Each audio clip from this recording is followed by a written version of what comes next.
जय श्री राम दोस्तों, स्वागत है आपका शिव पुराण विद्वेश्वर संहिता 15वें अध्याय में देश काल पात्र और दान का विचार।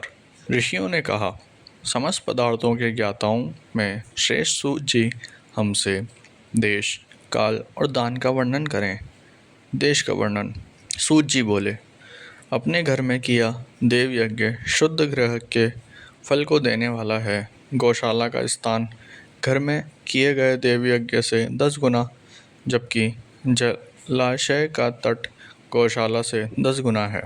एवं जहाँ तुलसी, बेल और पीपल वृक्ष का मूल हो, वह स्थान जलाशय तट से भी 10 गुना महत्व देने वाला है। देवालय उससे भी अधिक महत्व रखता है। देवालयों से 10 गुना महत्व रखता है। तीर्थ भूमि का तट उससे भी श्रेष्ठ है। नदी का किनारा तथा उसका 10 गुना उत्कृष्ट है तीर्थ नदी का तट। इससे भी अधिक महत्व रखने वाला है सप्तगंगा का तट, जिसमें गंगा, गोदावरी, कावेरी, ताम्रपर्णी, सिंधु, सरयू और रेवा नदियाँ आती है। इससे भी 10 गुना अधिक फल समुद्र का तट और उससे भी 10 गुना अधिक फल पर्वत चोटी पर पूजा करने से होता है। और सबसे अधिक महत्व का स्थान वह होता है जहाँ मन रम जाए। काल का वर्णन। सतयुग में यज्ञ, दान आदि से संपूर्ण फलों की प्राप्ति होती है। त्रेता में तिहाई, द्वापर में आधा, कलयुग में इससे भी कम फल प्राप्त होता है। परंतु शुद्ध हृदय से किया गया पूजन फल देने वाला होता है। इससे 10 गुना फल सूर्य संक्रांति के दिन, उससे 10 गुना अधिक फल तुला और मेष की संक्रांति में तथा चंद्र ग्रहण में उससे भी 10 गुना फल मिलता है। सूर्य ग्रहण में उससे भी 10 गुना अधिक फल प्राप्त होता है। महापुरुषों के साथ में वह काल करोड़ों सूर्य ग्रहों के समान पावन है, ऐसा ज्ञानी पुरुष मानते हैं। पात्र वर्णन।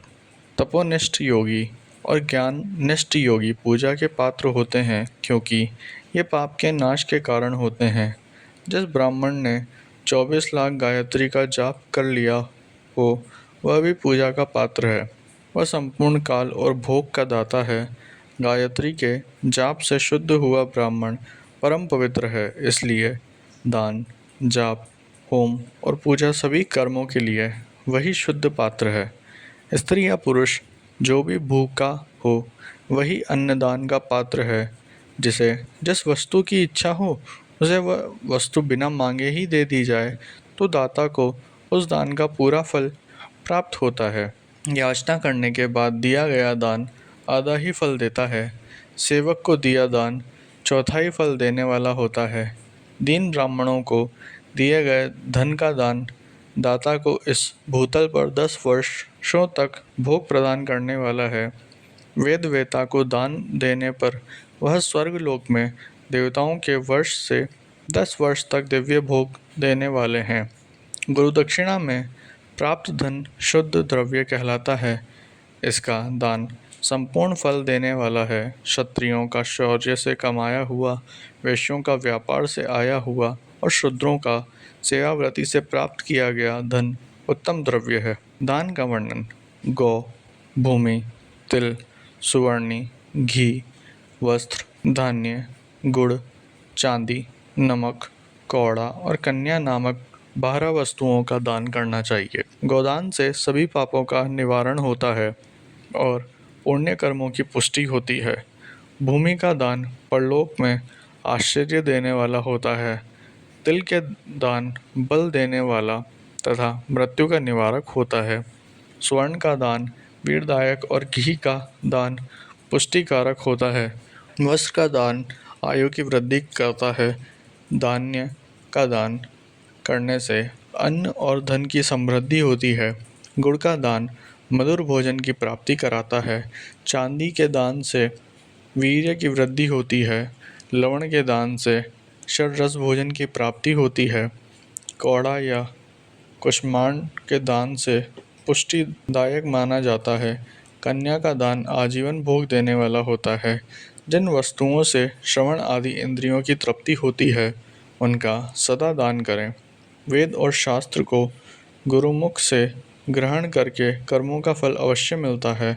इसे ही उच्च कोटि की आस्तिकता कहते हैं। भाई बंधु अथवा राजा के भय से जो आस्तिकता होती है वह निम्न श्रेणी की होती है। जिस मनुष्य के पास धन का अभाव है वह वाणी और कर्म द्वारा ही पूजन करे। तीर्थ यात्रा और व्रत को शारीरिक पूजन माना जाता है। तपस्या और दान मनुष्य को सदा करने चाहिए। देवताओं की तृप्ति के लिए जो कुछ दान किया जाता है वह सब प्रकार से भोग प्रदान करने वाला है। इससे इस लोक और परलोक में उत्तम जन्म और सदा सुलभ होने वाला भोग प्राप्त होता है। ईश्वर को सब कुछ समर्पित करने एवं बुद्धि से यज्ञ व दान करने से मोक्ष की प्राप्ति होती है।